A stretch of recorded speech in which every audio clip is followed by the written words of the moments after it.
Ladies and gentlemen, welcome into the Storm Surge podcast. Post game, of course, Kyle Nash, the student of the game, here with BP. Got another W-dub here in Orlando. That's 2 weeks in a row. And the Storm Surge brings you the Storm victory here. A lot of stuff on defense. BP, you got to dig it. Oh man, 19-9 victory. Scoreless second half for the defense for the Storm. Louisville was making some moves downfield, but the Storm defense, again, bend, don't break, much improved week over week. They only allowed one trip into the red zone, and they came up with zip, zilch, nada. So that's exactly what you wanted to see. KJ Hamler making an impact tonight with a beautiful cut across the field. Excuse me, I'm running to the end zone because it's that way run for touchdown. Another touchdown late. Jack Plummer making another clutch play. And just like that, you get 10 points on the board. Louisville playing from behind even further in the hole. Orlando had a chance to score late on the goal line, 1 yard to go. And I said all week long, smack him in the mouth. Yes. Smack him in the mouth. And unfortunately, Jack Plummer throws an interception. It goes all for naught, though. The defense stops them. And fourth down, last chance, Louisville can't get it. They needed to score and go for a 4th and 12 possession to get the ball back anyway. Even with a 3-point conversion, it was still a 2-possession game. No chance you're going to get it. So, and time ran out on the Louisville Kings. So we will wash, rinse, repeat next week, Kyle, and do this in Kentucky as the Storm will pack up the party and head over to the Derby for another round with Louisville. And this is a point of interest that we talked about in post-game conferences today about the level of preparation. You know, it's not very often that you see the second team, you know, in a row scenario. Orlando will be on the road for 2 consecutive weeks, which is not uncommon in any league, but to see the same team again on their home turf now, a little bit different. So you've already gotten a look. You get an immediate reaction, immediate feedback, and then right back to the gridiron on Saturday. But don't cry too much for BP, ladies and gentlemen. Sure, hit him in the mouth was his mantra. He talked about a moment where he didn't get it, but downfield blocking was absolutely essential here. And there were plenty of those hits in the mouth. He got a pretty good handful of solid runs throughout the game from the Storm to handle business. A scary moment there for a minute when Jack Plummer went down. Apparently got the wind knocked out of him. It looked much worse from our vantage point. Happy to report it was just him getting the wind knocked out.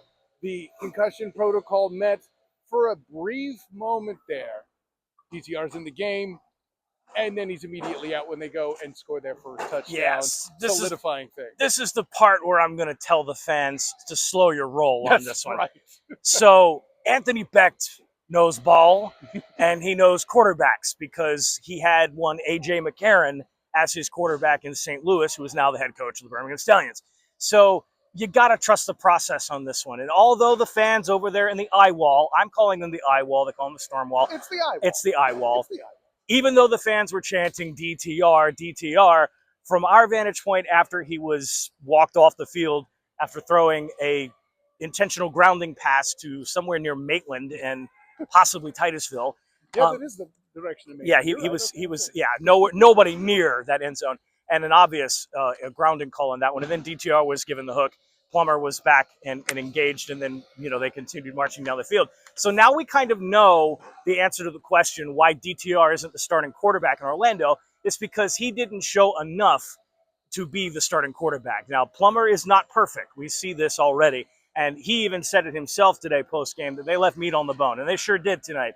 But when you look at the comparison, yeah, we all want DTR. He's much more mobile, the better athletic quarterback. We all want to see the athletic quarterbacks, but still got some room to grow. No shame in the game. I'm pretty sure he's got an opportunity down the line this season with the Storm. You know, I don't want to say he's not good enough to be on the team or anything, but he's the backup for a reason, and Anthony Becht knows exactly what he's doing, right, which is, you know, why we have it. But I want to talk a little bit more about Keyshawn Banks, is what we talked about too. Yeah. Elijah Dotson actually sat this game. So, you know, we didn't get to see him today. So Jayshon Corbin getting a little bit of the lion's share of the running as well. You also had, you know, I want to talk about Chris Rowland too. Yeah. Chris Rowland once again impressed me. And we'll get to Banks in a minute because we just talked to him. But I want to talk about Chris Rowland. A couple of times in jet sweeps, shifty moves, had a couple of good catches tonight. You know, Chris Rowland definitely showing out a little bit more. And he's another one of those guys that once you get into space, Kyle, he's super shifty and can make those downfield runs for touchdowns, just like KJ Hamler did tonight. Absolutely. And you saw a lot of those moments too here. For all the times we've been told by Coach Beck that there are 3 tight ends in the squad, they made pretty essential catches throughout the night to help move the chains in big spots. The time of possession, not a huge difference, only about 7 minutes-ish or so. But those few third downs they were able to convert BP were the difference in getting that Louisville defense tired, who are large bodies, by the way. Big dudes.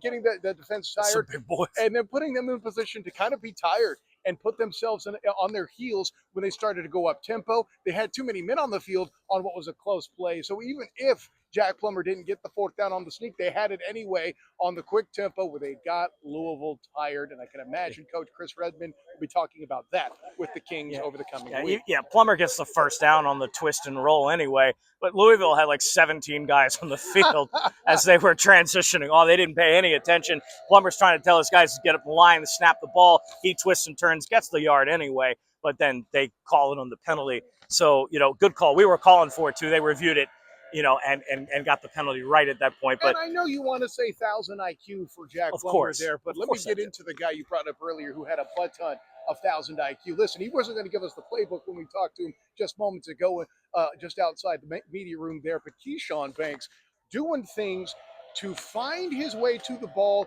even if there's motions, handoffs, RPOs, what have you. He still was there to get his assignment. And BP, when you have larger guys, they can only go where they're told to block in a zone scheme.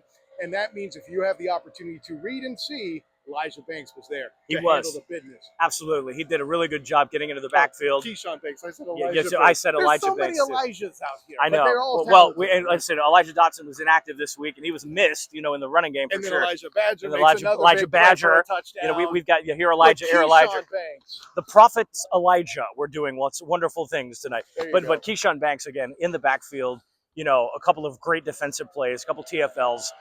Making an impact on this very large Louisville line. This is some big boys that they were knocking around, and they're going to have to go back to work and work on some fundamental tackling against somebody with that circumference, because they're not going to be able to just kind of wrap up half of the guy and tackle him. They're going to have to wrap up, drive in the shoulders, pull him down. It's going to have to be back to basics this week when they go in and work on that. But BP, give the Stormtroopers a chance. There is no way they had a circumference reference on their bingo card. No, they did not. Post-game edition of the Storm. You're welcome. It's anything I can do to help your vocabulary, That's friends. Right. And if you want it in Spanish, hit the SAP button. That'll be available to está disponible en español también. Anyway, if you actually broke out circumference in Espanol, I wouldn't know what to do. Yeah, exactly. And back to the lecture at hand. So we've had a great game, by the way. Speaking of Stormtroopers, the wall, once again, fantastic. And level with me, fans. What are you doing? Why are you sitting at home right now watching this post-game report? You should have been in the stands. You should be catching this later. No, seriously. Yeah, they can watch this after they get home. You can watch, exactly. But nonetheless, the fans were impactful tonight. A lot of great crowd noise. It was a great vibe. I think a few thousand less people here tonight than there were last week, but nonetheless, you can hear them in this room. So the fans did fantastic, and overall, just another great experience. We're not going to have football here for 2 weeks. The next game is back here on the 25th. The Stallions come to town. That's going to be a big game. We're actually going to, speaking of the Stallions, they have that back-to-back with, you get the Kings this week, the Kings next week, the Stallions next week, and then the Stallions the week after that. So they're playing a really tough stretch of the same team twice, and that's, it's a home and home, luckily, but that's going to be intense for the Storm to get into it. But on the subject of the Birmingham Stallions, I hoped you were going to bring this up. We will be here, of course, on the 25th, giving you all that coverage wall to wall. But on April 18th, we'd like to announce that Kyle is going to make the journey up to my neck of the woods on the shores of the St. Johns, and we will be broadcasting, not recording, broadcasting live from Fast Eddie's Quick Mid East on Bay Meadows Road in Jacksonville. We'll bring you a live halftime coverage show and, again, live post-game report from one of my favorite places to hang out. I want to shout out to Weam and his team at Fast Eddie's Quick Mid East for hosting us that week. Super excited. They are super excited about UFL football. They plan to come down to a Storm game and support. They're going to buy tickets. Nice. So hopefully we'll see the Batah family in the wall going crazy and, lots of fun. So that's April 18th. You want to be looking for that. Again, Storm Surge live from Fast Eddie's Quick Mid East as we cover the Birmingham Stallions. And next week, Kyle, even though we're not going to be in Louisville, we will still give you coverage. You still have some regular stuff from us from the comfort of our living rooms next week as we take on the Kings round 2. So it's hopefully some stuff to build on this week, man. Absolutely. And you know, both coaches commented on building on things here, too. Coach Chris Resman of the Kings mentioned the opportunity he had with the defense making stops. If he can get the offense fixed, he could flip this game around. So this is not a gimme by any stretch of the imagination. And I am looking forward also, as much as you talk good things about Fast Eddie's coming up on that particular day, to come out there to your shores from my confines to make it all work. So with all that being said, BP mentioned it Friday night. We will do the thing. We will let you guys know. We will tell you our thoughts. Hopefully, I'll have better internet connection to get it out there just a bit quicker at the halftime. But nonetheless, we had it out there tonight for you guys there as well. So make sure you check all the things Storm Surge Podcast YouTube channel, at Storm Surge ORL at the socials and on YouTube. And also, if you are afraid of our handsome faces, the podcast will be out there and available as well. So for BP, this is Kyle Nash, student of the game. Until next time, everyone, class dismissed. Happy Easter! Happy Easter.